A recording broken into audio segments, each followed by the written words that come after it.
Right Shankari, పారిశ్రామిక రంగాన్ని మళ్లీ గాడిలో పెట్టాలని చంద్రబాబు నాయుడు నిర్ణయించుకోవడం జరిగింది. అండ్ దీనికి సంబంధించి 2014-19లో ఎన్నో పరిశ్రమలు ఏపీకి రావడం జరిగింది.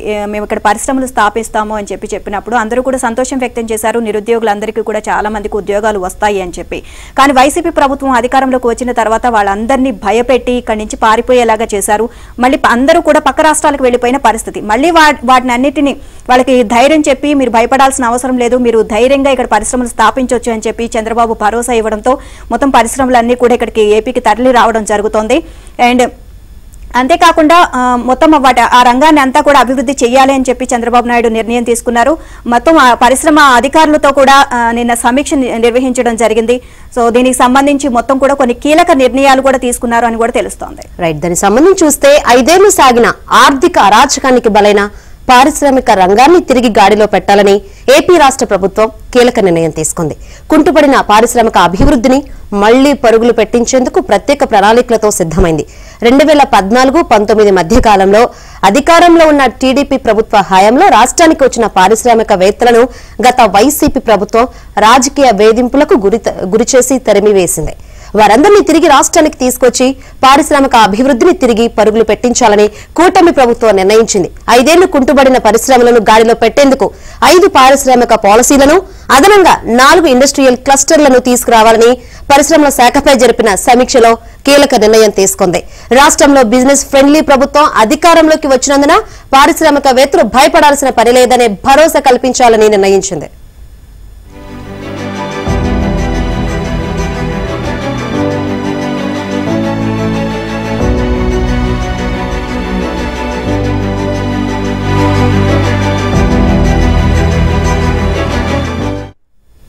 పరిశ్రమల శాఖ అధికారులతో సీఎం చంద్రబాబు బుధవారం రాష్ట్ర సచివాలయంలో నిర్వహించిన సమీక్షలో ఇలా కీలక నిర్ణయాలు ఎన్నో తీసుకున్నారు. 5 పాలసీలను వచ్చే 100 రోజుల్లోనే రూపొందించాలి అని ఆదేశించారు. తద్వారా పారిశ్రామికవేత్తలు రాష్ట్రంలో పెద్ద ఎత్తున పెట్టుబడులు పెట్టేందుకు అనువైన వాతావరణాన్ని కల్పించాలని సూచించారు. గత 10 ఏళ్లలో రాష్ట్రంలో పెట్టుబడులు పెట్టేందుకు పారిశ్రామికవేత్తలు చేసుకున్న ఒప్పందాలు, వాటి అమలు, ప్రస్తుత పరిస్థితులపై చర్చించారు. రాష్ట్రాన్ని green hydrogen, green energy hub గా తయారు చేయాలి అనే లక్ష్యంతో పారిశ్రామిక పాలసీలను రూపొందించాలని సూచించారు. రాష్ట్రం విడిచి వెళ్లిపోయిన పారిశ్రామిక సంస్థలను తిరిగి రప్పించేందుకు గట్టిగా ప్రయత్నించాలి అన్నారు.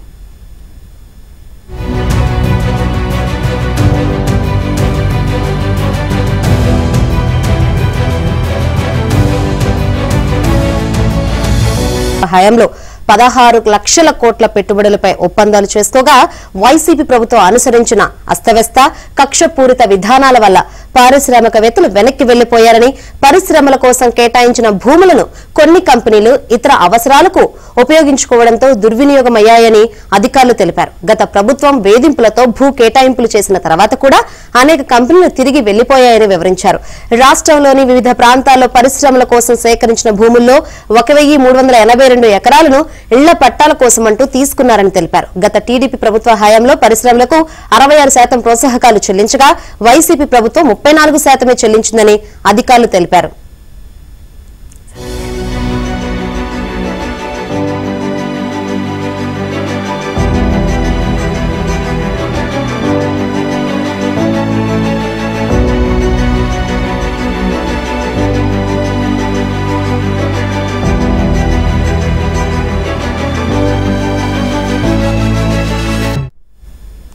దీనిపై స్పందించిన సీఎం చంద్రబాబు పారిశ్రామిక ప్రోత్సాహకాలు ఇచ్చే అంశాన్ని పరిశీలిస్తామని, తద్వారా పెట్టుబడులకు ఆస్కారం ఏర్పడుతుందని అన్నారు. ఇక ఇదే విషయం గురించి మరింత సమాచారాన్ని మా ప్రతినిధి సత్యాన్ని అడిగి తెలుసుకుందాం. సత్య, గడిచిన 5 ఏళ్లుగా సాగిన ఆర్థిక అరాచకం, దాంతో పాటు పారిశ్రామిక రంగాన్ని తిరిగి గాడిలో పెట్టేందుకు ముఖ్యమంత్రి చంద్రబాబు నిన్న జరిగిన సమీక్షా సమావేశంలో పరిశ్రమలు అంటే చిన్న తరహా మధ్యతరహా పరిశ్రమలు, అదేవిధంగా భారీ పరిశ్రమలకు సంబంధించి కీలక సమీక్ష నిర్వహించారు. రాష్ట్రంలో పారిశ్రామిక పునరుత్తేజానికి 5 పాలసీలు తీసుకురావాలని కూడా నిర్ణయించారు. 4 కొత్త క్లస్టర్లను కూడా రాష్ట్రంలో ఏర్పాటు చేయాలని నిర్ణయం తీసుకున్నారు. 2014-19 మధ్య కాలంలో అధికారంలో ఉన్న టీడీపీ హయాంలో వచ్చినటువంటి పారిశ్రామికవేత్తలు తర్వాత వైసీపీ హయాంలో వారి వేధింపులకు తట్టుకోలేక బయటకు వెళ్లిపోయారు. వారందరినీ తిరిగి రాష్ట్రానికి తీసుకురావాలని చెప్పి ముఖ్యమంత్రి ఆదేశించడంతో ఇప్పటికే ఆ దిశగా సంబంధిత శాఖ మంత్రి టీజీ భరత్ ఆయా పారిశ్రామికవేత్తలతో మాట్లాడుతున్నారు. వాళ్ళకు ఫోన్ చేసి మాట్లాడడంతో పాటుగా వారికి లేఖలు రాశారు. వారి నుంచి రిప్లై రాగానే మరోసారి ఆయన కూడా వారితో మాట్లాడి అప్పటికీ వారికి ఏమైనా అభ్యంతరాలు ఉంటే ముఖ్యమంత్రి స్వయంగా వారితో మాట్లాడబోతున్నారు. రాష్ట్రంలో పారిశ్రామిక ప్రగతికి వీలున్నంత వరకు పాజిటివ్ వాతావరణాన్ని క్రియేట్ చేసేందుకు రాష్ట్ర ప్రభుత్వం కృషి చేస్తుందనే సంకేతాలు ఇవ్వాలని ముఖ్యమంత్రి భావిస్తున్న నేపథ్యంలో పరిశ్రమలకు రెడ్ కార్పెట్ పరుస్తామని చెప్పిన పరిస్థితి అయితే ఉందని చెబుతున్నారు.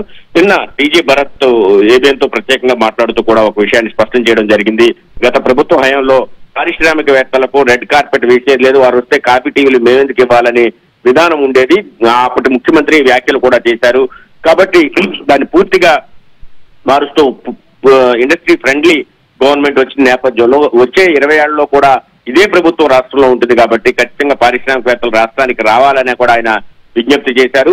అదేవిధంగా చిన్న తరహా మధ్య తరహా పరిశ్రమలు ఏవైతే ఉన్నాయో ఎక్కువ ఎంప్లాయ్మెంట్ ని వాటికి క్రియేట్ చేస్తాయి కాబట్టి వాటికి గడిచిన 10 ఏళ్లుగా అంటే రావాల్సినటువంటి గడిచిన 5 ఏళ్లుగా అదేవిధంగా రానున్న 5 ఏళ్లు ఇవ్వాల్సిన ప్రోత్సాహకాలు దాదాపు 10,000 కోట్లు ఇచ్చేందుకు ముఖ్యమంత్రి సుముఖత వ్యక్తం చేశారని చెబుతున్నారు. కాబట్టి వారందరూ కూడా రావాలని కోరటం పరిస్థితి అయితే ఉంది. అదేవిధంగా మల్లవల్లి ఇండస్ట్రియల్ పార్క్ ఏదైతే విజయవాడలో ఉందో దానికి సంబంధించి అనేక వివాదాలను వైసీపీ సృష్టించింది.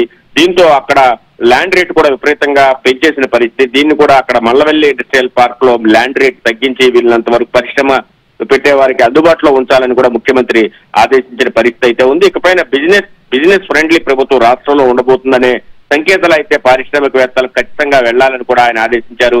రాష్ట్రాన్ని green hydrogen, green energy hub గా తయారు చేసే లక్ష్యంతో పారిశ్రామిక పాలసీలు కూడా రూపొందించాలన్నారు. 100 రోజుల్లో దేశంలోనే నెంబర్ 1 పారిశ్రామిక పాలసీ రాష్ట్రంలో వస్తుందని కూడా మంత్రి పేర్కొనడం జరిగింది. దీంతో పాటు మెయిన్ గా 5 పాలసీలు ఏవైతే రూపొందించాలన్నారో ఒకటి నూతన industrial policy, MSME policy, food processing policy, IT electronics and cloud policy, textile పాలసీని ప్రత్యేకంగా రూపొందించాలని కూడా ముఖ్యమంత్రి ఆదేశించారు. ఆ దిశగా పరిశ్రమల శాఖ అయితే కసరత్తు ఇప్పటికే ప్రారంభించింది. Right, thank you Satya.